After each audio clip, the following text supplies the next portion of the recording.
I want to bring somebody else to the table here, and then we're going to get to some solutions. But John Lott is just one of the best guys on the stats of guns and gun control and the history of where it's been and where it's going. He's also the author of a new book called At the Brink, Will Obama Push Us Over the Edge? And full disclosure, he is also helping a new book that's coming out in, 3 months called Control, on gun control. He's helping us write that. John, before we get to some solutions, tell me what's happening in Colorado, because we spoke about this earlier today, and I think no one has really put this together.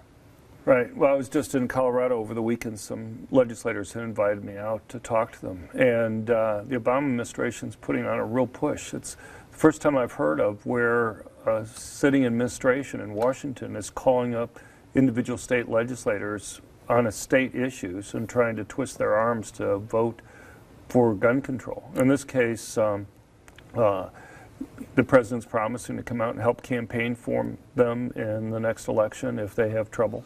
And they were able to get 7 Democrats to switch their votes from originally being against the gun control laws, and they would have been defeated, to making so they passed the state house there. Okay. Why? Well, what the vice president told people when he talked to them was that they want to pass it in Colorado, and if they can show that they can pass certain rules in a relatively gun-friendly state such as Colorado, then they can use it to help push for the laws that Obama's trying to push nationally. You think they get it through? Do you think this happens? I think they have a good chance to get a couple things through nationally. They're talking about these magazine limits, and they're also talking about these universal background checks. I don't think the assault weapons ban is going to go anyplace. You think I'm wrong on comparing their end goal to that of what happened in England? Well, I think that's farther down the road, possibly. I used to know Obama. We both taught at the University of Chicago Law School together. The first time I met him, I went up and I introduced myself, and he said, "Oh, you're the gun guy." And I said, "I guess so." And he turned to me and he said, "I don't believe people should be able to own guns." And I said, "Well, maybe we can get together for lunch or something and talk about it sometime." And he just kind of wrinkled his face, turned around and walked away, and that was the end of our first discussion. No, but since then he goes out skeet shooting all the time. Right. Well, people can change after a while, I guess. Right. I don't think he has. I don't think he has either. He's changed his words, but he hasn't changed his opinion. All right. Let me come back to the sheriffs here. What is it that, if I'm watching TV, and I don't live in one of your counties, but I live in a county with a sheriff, obviously, what do I, A, ask them to find out their position and know that they're telling me the truth, and B, what do I do to support them? Anybody? Well, for one, it's pretty easy, well, at least in my county, to get a hold of me as the sheriff. I mean, it's been kind of busy here lately since I sent that letter out, obviously, but most of the time I'll either get right back with you or take your call, or if somebody just stops in. That's what people need to do, is contact their sheriff. The sheriff is their elected law enforcement leader of their county, and they have every right to come and talk to their sheriff to find out what his or her position is. How can we support? How can we help you? One thing we all have in common, we're elected. I think most of us just came out of an election, and we're elected every 4 years. Other than that, support our cause. We've given away thousands of free gun locks, try and put on programs for kids and things like that. In Missouri, at least, the counties are probably the poorest entity, and the sheriffs have the fewest dollars to spend with their public. You know, the blowback has been tremendous in my county, and I bet it is. We have to. The counter strategy to the left on this issue is we have to let them know that we know this is a fight, and we're going to fight with the ferociousness of a junkyard dog to maintain our liberty and to maintain our freedom generally. And this is not just about the Second Amendment. So I need to hear from folks, because I don't have the army that the left has. And they try to wear you down. They try to silence you. I've heard from people all across this great nation after that 30-second little ad. And I tell people, call your legislature, call your legislators, call your governors, call everybody you can and stay active.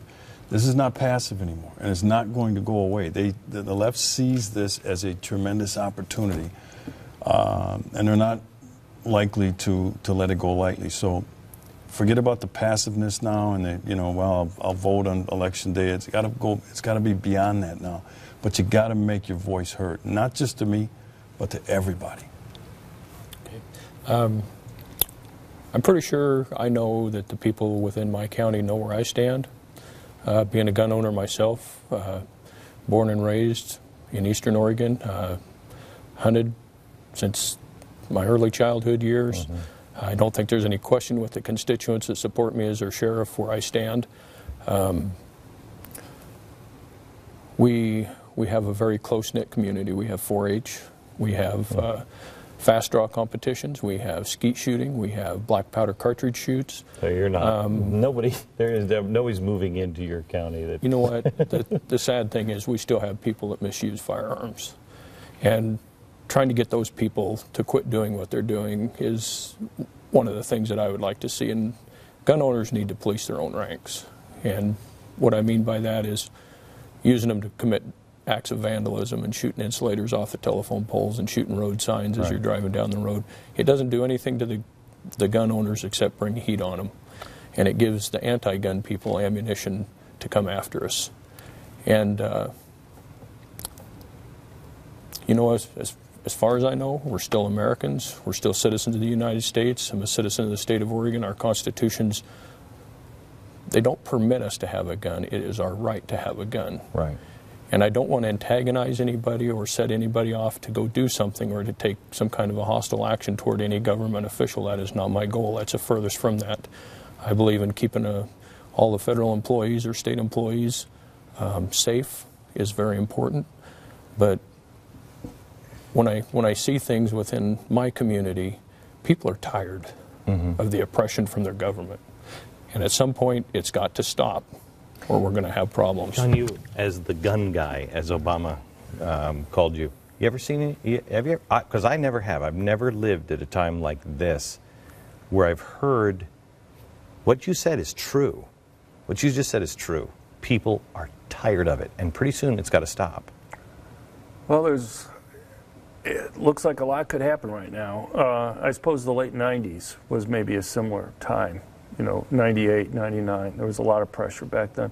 I just want to say, my research, if it shows me anything, it shows that police are the single most important factor for reducing crime. I have no doubt about that. I've found that consistently if any of you have read my books. But I think, the police themselves understand. You almost always arrive on the crime scene after the crime's been committed. It's kind of like your ad, almost exactly that you had there. And the question is, what should people do when they're by themselves and the police aren't there?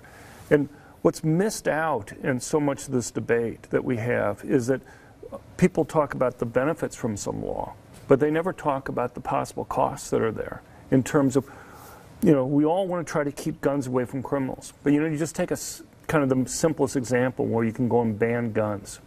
Well, that seems like an obvious way to get guns away from criminals. But what happens then? It's every place in the world that we have crime data, both before and after a ban, murder rates go up. I cannot find one place in the world where there's been a gun ban and murder rates have gone down. And the simple reason is that it's the law-abiding good citizens who obey these bans and not the criminals. And it's just not something as simple as a ban. You have many other types of regulations that are there and you have to be careful when we pass these types of things, who is going to be most affected. And because otherwise you often will unintentionally. So Massachusetts, just looking at some data, they passed registration. You mentioned maybe the end game. They passed registration in 1998. The number of legal gun owners in Massachusetts has gone from 1.5 million to 200,000 since then. Massachusetts has been one of the few places in the country that's seen increases in murder rates and violent crime since then. If you compare it to their neighbors, Massachusetts murder rate was 70% of the level of its neighbors in 1998. Now it's 125% of the level of its neighbors. And you can see the increase that occurred right when they started taking guns away from people. Okay. Gentlemen, thank you very much. I want to spend a couple of minutes with you, John, on the back half. We just have a couple of minutes left, and I want to talk to you about, will he push us over the edge? Because it's not just guns. We'll do that next.